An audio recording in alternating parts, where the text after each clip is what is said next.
Bonjour. Sur le thème « Grandir près de Jésus », nous continuons la lecture du livre « Comment initier nos enfants à la vie spirituelle » de Maurice Thiesch au chapitre 11. Frères siamois et frères ennemis.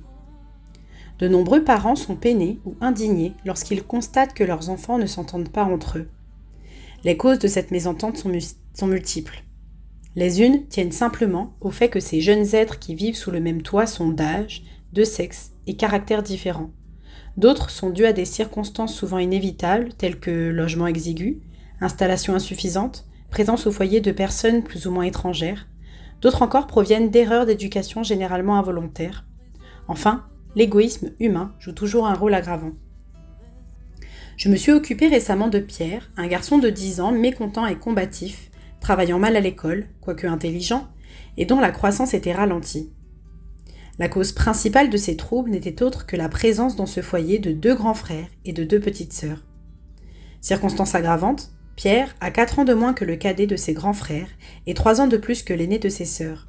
Il est donc complètement isolé des grands, lesquels le regardent de haut et croiraient déchoir en s'occupant de lui, et des petites, au niveau desquelles il refuse d'autant plus de se placer que ce sont des filles. Il envie la liberté et les prérogatives des grands, mais il ne jalouse pas moins les soins affectueux et les attentions dont les petites sont l'objet de la part des parents. Il se sent donc extrêmement seul. Il en souffre et réagit d'une manière désagréable pour tous. Il a suffi de le mettre en pension pour qu'il travaille sérieusement.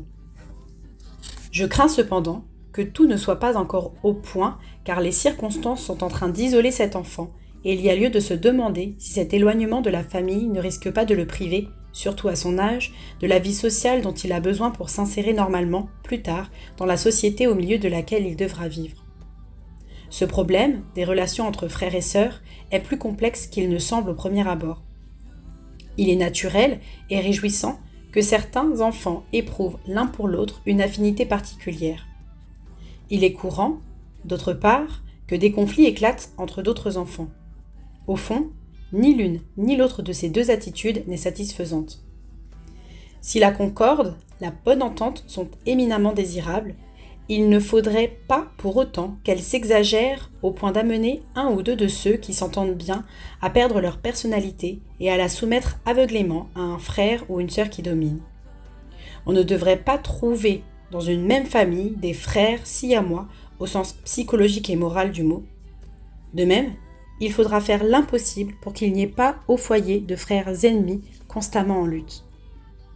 Pour obtenir ce résultat, un certain nombre de conditions doivent être réunies. L'entente entre les parents est toujours la première puisque c'est elle qui donne l'exemple de la concorde et de la collaboration cordiale et désintéressée. Il convient aussi de souligner la nécessité absolue de bien comprendre le rôle de chaque membre de la famille. Il est nécessaire, par exemple, que l'autorité du père soit nettement reconnue, que la mère soit considérée comme une véritable reine en tout ce qui concerne l'organisation et les activités au foyer, que les enfants, surtout, toujours si ardemment épris de justice et d'égalité, admettent qu'il est normal que des différences existent entre frères et sœurs en raison de leur âge, de leur sexe et, dans une certaine mesure aussi, de leur aptitude et de leur tempérament particulier. Il est également nécessaire que chaque membre de la famille, parents compris, se rende compte du tort qu'il peut faire en soupçonnant les autres de nourrir de mauvaises intentions alors que rien ne le prouve. Il ne faut pas, par exemple, qu'un garçon que l'on met en pension croit qu'on a voulu l'éloigner parce qu'on ne l'aime pas. Un garçonnet ne devrait pas soupçonner que sa sœur accapare les compliments de son entourage avec l'intention d'en priver ses frères et sœurs.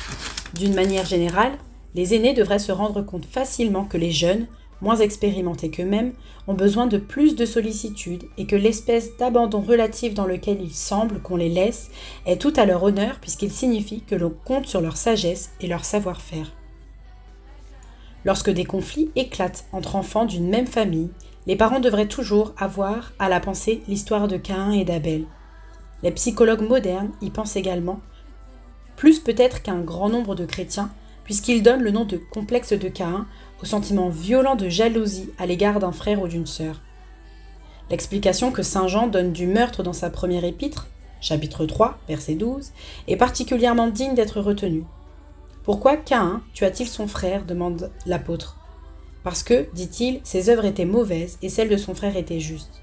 Cet éclaircissement met en lumière l'une des causes les plus profondes et souvent les moins soupçonnées de la mésentente entre êtres humains en général et entre personnes d'une même famille en particulier. La douceur, la gentillesse, l'esprit conciliant et la serviabilité de certains contrastant avec l'égoïsme et la méchanceté des autres, celui qui a le plus de défauts cherche à minimiser les qualités des autres, à compromettre l'influence de ceux qui se conduisent mieux, afin de ne pas trop souffrir de la comparaison. En fin de compte, et si cette jalousie est longtemps tolérée, elle peut aboutir au désir de supprimer celui dont on est jaloux. C'est exactement ce qui s'est passé dans le cas de Caïn et d'Abel.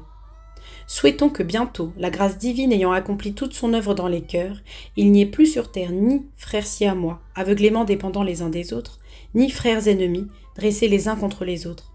Il faut qu'un jour vienne où chacun, agissant selon l'amour de Dieu et dans une pleine liberté chrétienne, les différences inévitables et nécessaires des caractères s'harmonisent au point de rendre possible l'existence d'un monde heureux et pacifié dont le Dieu d'amour soit le chef suprême. La Bible nous dit dans Deutéronome 6, versets 6 et 7, « Les commandements que je te donne aujourd'hui seront dans ton cœur. Tu les répéteras à tes enfants, tu en parleras quand tu seras chez toi, quand tu seras en voyage, quand tu te coucheras et quand tu te lèveras. Je vous dis à bientôt et que le Seigneur continue d'être notre guide pour l'éducation de nos enfants. »